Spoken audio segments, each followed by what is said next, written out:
અમદાવાદમાં પોપ્યુલર બિલ્ડરના ત્યાં પડેલા દરોડામાં ખુલાસો થયો છે। પોપ્યુલર બિલ્ડરના 27 ઠેકાણાઓ પર દરોડા પડ્યા હતા।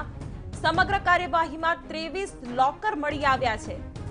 91 લાખ રોકડ, 2 કરોડ 28 લાખના ઘરેણા સહિત 3 કરોડ 19 લાખનો મુદ્દામાલ જપ્ત કરાયો છે। કાર્યવાહીમાં 1990 થી અત્યાર સુધીના જમીન સોદાની પણ તપાસ કરાઈ।